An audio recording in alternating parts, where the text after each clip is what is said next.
Camarades peuple d'Afrique, mes chers frères et sœurs, Trump, le Wagwaron a dupé tout le monde sur cette affaire de guerre entre l'Ukraine et la Russie. Il a dit qu'en 24 heures, il va mettre fin à la guerre. Mais gars, il ne veut pas mettre fin à la guerre. Il veut faire business avec l'Ukraine. Il veut les terres précieuses de l'Ukraine en échange des aides militaires. Ah, j'ai camarade peu d'Afrique. Trump nous a eu. Mais on va écouter la vidéo. Après, bon, on va décortiquer. Eh ben, il faut qu'on décortique cette affaire. Sinon, il y aura moins. Chers camarades peu d'Afrique, partagez au maximum, on est parti. Nous cherchons à trouver un accord avec l'Ukraine pour qu'ils apportent en garantie leurs terres rares et d'autres choses en échange de ce que nous leur donnons. Je veux que ces terres rares soient données en gage. Nous y investissons des centaines de milliards de dollars. Ils possèdent d'excellentes terres rares. Je veux ces terres rares comme garantie et ils y sont prêts à le faire. Au lieu de la paix en 24 heures, Donald Trump propose à Kiev d'échanger les terres rares ukrainiennes contre de l'aide militaire américaine. Donald Trump a proposé d'échanger l'aide fournie à Kiev contre des terres rares et d'autres biens que l'Ukraine peut offrir. C'est l'un des points du plan de victoire de Zelensky. Vous rappelez-vous de la loi signée par Donald Trump sur l'arrêt de 90 jours de l'aide financière à l'étranger jusqu'à ce que la nouvelle administration américaine comprenne si chaque programme correspond au but politique de la nouvelle administration. Comme un vrai homme d'affaires, elle a trouvé une faille avantageuse pour son pays en ce qui concerne l'aide à l'Ukraine. Nous cherchons à trouver un accord avec l'Ukraine pour qu'ils apportent en garantie leurs terres rares et d'autres choses en échange de ce que nous leur donnons. Je veux que ces terres rares soient données en gage. Nous y investissons des centaines de milliards de dollars. Ils possèdent d'excellentes terres rares. Je veux ces terres rares comme garantie et ils y sont prêts à le faire. Monsieur Trump, mais où sont passées vos intentions diplomatiques de mettre fin au conflit ukrainien? Il n'y aura pas de paix en 24 heures. Trump poursuit la guerre par procuration si l'Ukraine fournit en échange ses terres rares et autres ressources. Un super accord pour les États-Unis, mais une catastrophe pour toute l'Europe. Pour le Kremlin, il s'agit d'une offre d'achat de l'aide.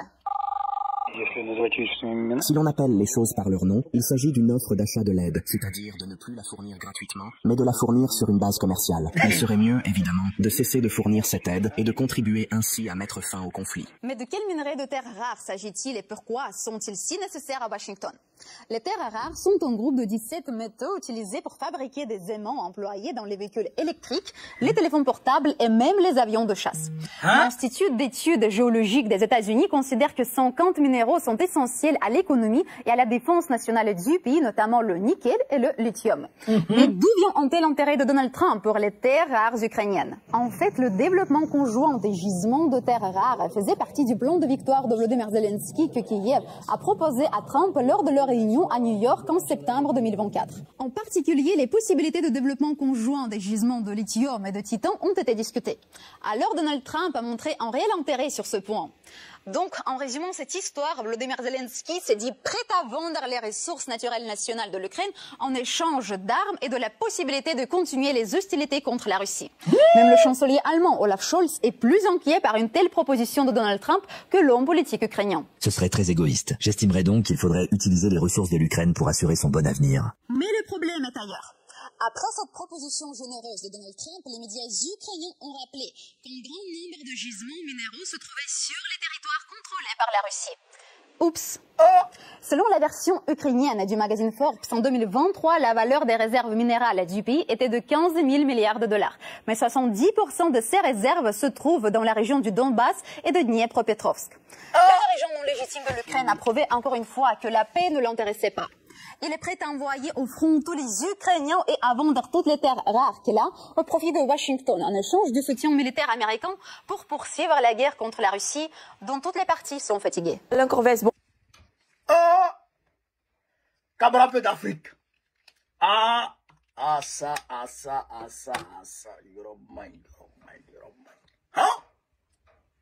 Vous avez vu comment Trump nous a eu? Il a suspendu l'aide internationale des États-Unis d'abord pour 90 jours. Pour voir clair dans où les aides là s'en vont. Mais il s'est retiré de tout. Même le Conseil des droits de l'homme de l'ONU, il est parti. L'OMS, il est parti. L'accord de Paris sur le climat, il est parti. Frère, et que les relations internationales, il est en train de renégocier. Il est en train de réorganiser.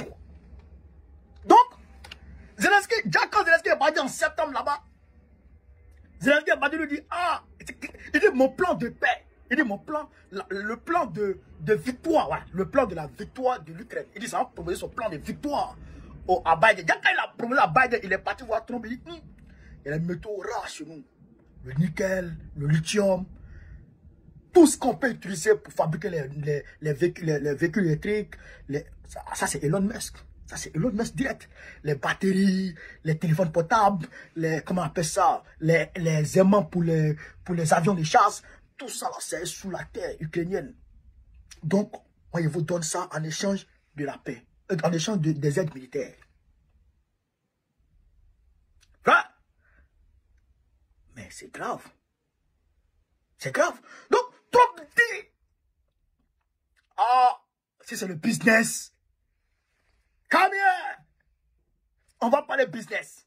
Donc, Trump accepte. C'est pourquoi il a dit, Zelensky a accepté. C'est pas Zelensky qui lui a proposé ça.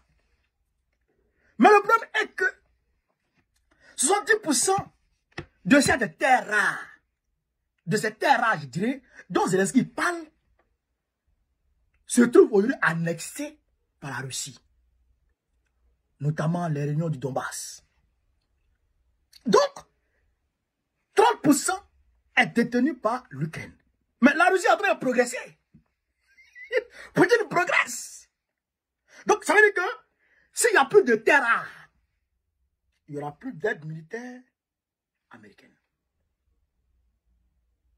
Je t'aide et tu me donnes, je t'aide et tu me donnes tes terres. Si tu n'as plus de terre, moi je ne peux plus t'aider.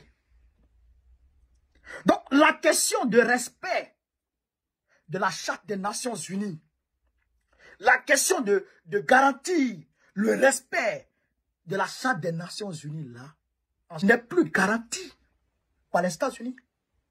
Donc maintenant, on tombe dans un monde, frère, d'anarchie totale. Est-ce que vous comprenez ça? Trump, maintenant, tu as le business, il fait business avec toi. Il n'est plus là pour protéger quelque démocratie que ce soit dans quelque partie du monde que ce soit. Ils en foutent. Tu lui proposes, il t'aide. Il gagne ses intérêts, il fait deal avec toi. Il ne gagne pas ses intérêts, il ne fait pas deal avec toi. C'est-à-dire qu'il veut redéfinir le monde. Là, il plonge dans une forme d'isolationniste. Mais, il sait que Moscou a compris le message. Et Moscou sait ce qu'il lui reste à faire.